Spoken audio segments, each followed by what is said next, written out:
Hi, this is Jack with Eclipse Window Film, www.eclipsewindowfilmllc.com. And I'm doing a little experiment today. I'm rolling out a new product that I've been researching for quite a while with regard to energy efficient windows.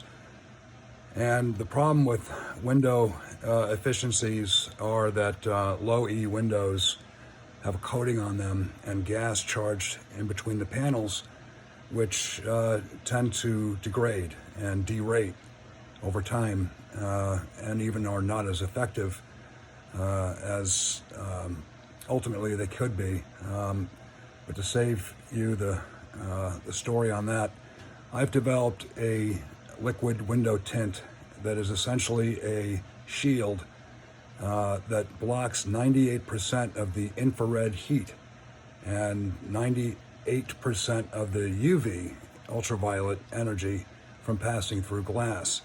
So with window film, you have some very high quality window films and probably the world's best numbers in terms of infrared shielding is concerned for passive heat shielding, and efficiency is likely 84%. And I've been party to installing that film. Very good quality film, very expensive, and fantastic clarity. The problem is dual reflectivity. So I want to be able to provide a solution to not only shed out a higher amount of infrared energy, hence in this demonstration I'm going to show you that we can, with my product, reflect 95% of the winter's heat back into the house and eclipse or shield 95% of the infrared heat from the summer heat outside, and still maintain a very pleasant high ocular clarity window tint, which is 70 VLT, and 70 VLT basically means visible light transmission. Let me show you what I've done. So I've treated this piece of glass with my proprietary liquid window insulation. And as you can see, the tint is very slight. It's actually quite pleasing. It's 70 VLT. As you can see, the ocular clarity is very good. And I've done a lot of research and spent a lot of time and money on products that claim to be one thing, but when I brought it to the lab test, the table, and using my former earth science teaching superpowers, I've used my LabQuest, Vernier LabQuest heat probe, and UVA, UVB, and visible light sensing probes, which are here. They're calibrated. They are accurate. And this is a infrared heating source. That's a infrared light bulb, incandescent bulb in there, and that puts out, you can't feel it, but I can tell you there's a lot of heat being put out from that, and that's both near and far infrared. So it's a pretty good test for energy. It mimics the exact same electromagnetic spectrum that comes from the sun, which is infrared heat. And folks don't realize that infrared heat, which is just heat, passes through glass like a Wi-Fi signal. If you have air leaks, that's called fenestration. You definitely want to plug up air leaks.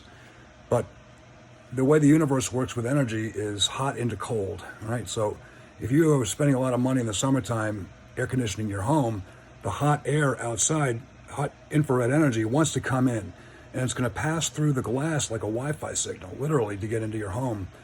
And that's where the heat transitions into your home.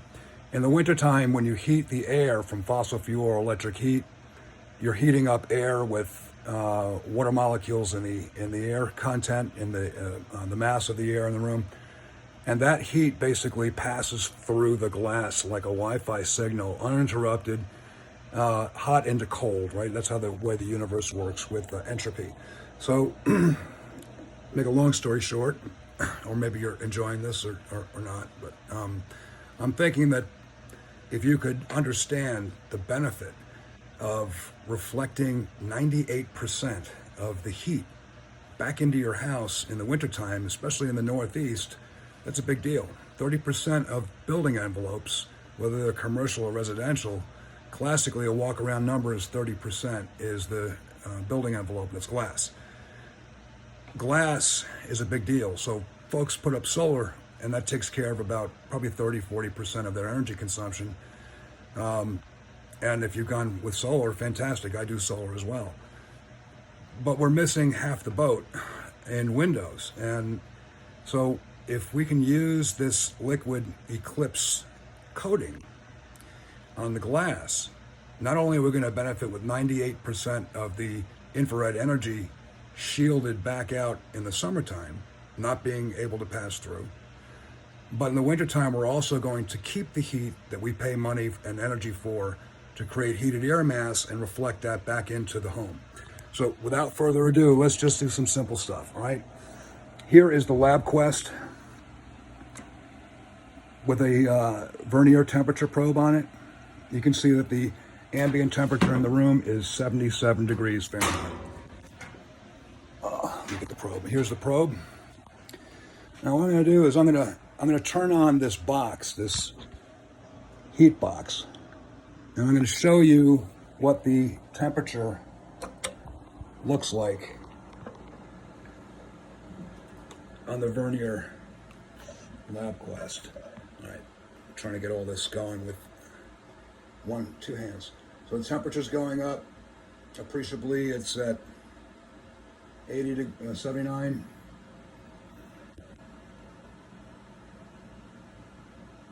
80. And this will time out in a little bit, the box will.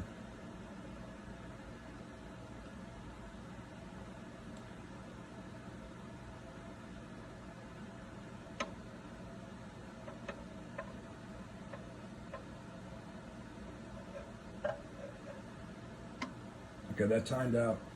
The light went off on the box, and you can see the temperature is 82.8. 82.8. Okay, so what I'm going to do now is I'm going to turn the box on. I'm going to put the temperature probe in front of it, and I'm going to put this piece of glass that I treated with the Eclipse coating in front like this. And hopefully I can accommodate all this with... All right, just bear with me. All right, now we're going to turn this on. I have the temperature probe in front of the glass. And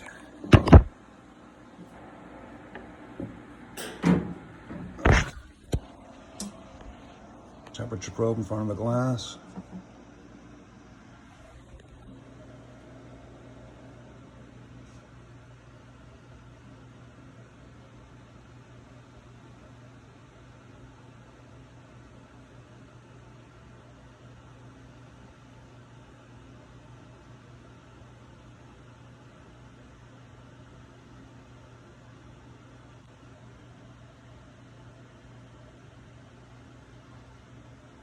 That timed out. So essentially the temperature did not go up, and I think that the heat box was I think the temperature probe maintained heat on it. So I'm going to do another one, another experiment when I let this cool down, and I'll show you the temperature difference as it starts up fresh from being cold.